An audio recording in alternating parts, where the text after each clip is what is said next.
Yellowstone may be over, but peace still refuses to find Beth Dutton and Rip Wheeler. And honestly, Dutton Ranch episodes 1 and 2 waste absolutely no time proving that the Dutton curse survives state lines. The moment this sequel begins, it feels less like a fresh start and more like a ticking bomb hiding beneath dry Texas dirt. At first, the show gives fans exactly what they wanted. Beth and Rip finally have a quiet ranch life in Dillon.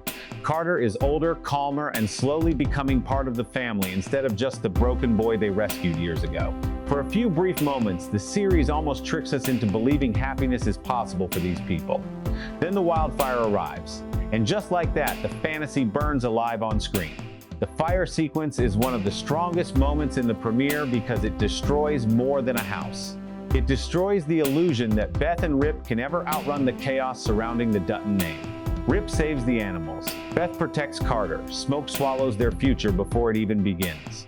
6 months later, Texas becomes their new battlefield, but Dutton Ranch smartly avoids portraying Texas like some romantic cowboy postcard. Rio Paloma feels dangerous, political, and deeply corrupted. The land itself feels tense, like violence already happened there long before Beth and Rip arrived. Then comes the real problem.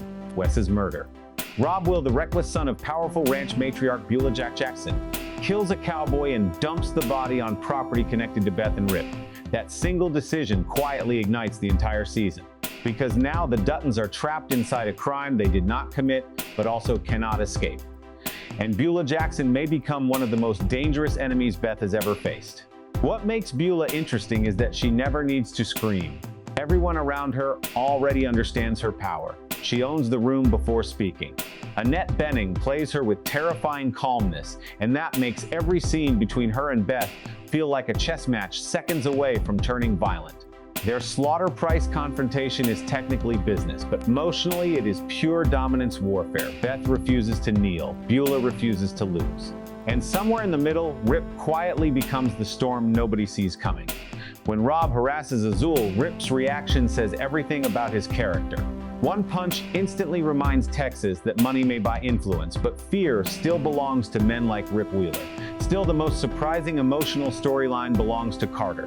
These episodes subtly show how lonely he really is. He wants connection, identity, a place to belong. That vulnerability pulls him toward Orana, a girl who initially seems reckless but exciting. Their chemistry feels natural at first. Rodeos, rebellion, teenage freedom, but the relationship slowly develops a dangerous shadow over it. Because Carter is not just falling for a girl, he is unknowingly falling into enemy territory. The reveal that Oriana is Beulah's daughter completely changes the emotional direction of the story. Suddenly, Carter's romance is no longer teenage drama. It becomes political ammunition capable of destroying Beth's entire strategy. And honestly, that might become the most dangerous storyline in the series. Beth can survive war, she can survive corruption, she can survive threats. But family has always been her weakness. Episode 2 deepens everything by showing how Beth and Rip arrived in Texas after losing everything in the fire. Their move was never about ambition. It was survival. That emotional context makes their struggle feel heavier because they are not conquering Texas. They are desperately trying to rebuild themselves inside a place already owned by someone else. Meanwhile, Rip makes a decision that could destroy his marriage. Finding Wes's body before anyone else, hiding it, freezing it, then secretly disposing of it later transforms Rip from protector into participant. Even if his intentions are understandable, the lie itself feels dangerous. Because secrets inside the Yellowstone universe never stay buried, especially from Beth. And while Rip hides the truth, Wes's widow Whitney refuses to stop asking questions. Every scene with her carries tension because audiences familiar with this universe already know what usually happens to people who get too close to the truth. That fear hangs over the series constantly. What impressed me most about episodes 1 and 2 is how cinematic everything feels.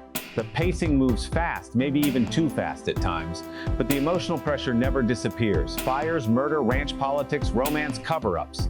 The show throws everything at viewers immediately, yet somehow it works. Kelly Rayleigh and Cole Hauser still carry unbelievable chemistry together. Beth and Rip feel softer and private now, but they remain emotionally dangerous people. Their love story still feels raw, damaged, and strangely beautiful. And Texas? Texas feels like a war zone waiting for blood. Right now, Dutton Ranch looks less like a peaceful continuation, and more like Yellowstone entering its next violent chapter wearing a different hat. But the biggest threat may not be Beulah. It may not even be the murder cover-up. It may be Carter's heart, because this world, love has always been the beginning of disaster. Thanks for watching Movie Rush. If you enjoyed this recap and review, don't forget to like, subscribe, and comment below. Which secret will destroy the Dutton family first? Rip hiding the body, or Carter falling for Beulah's daughter?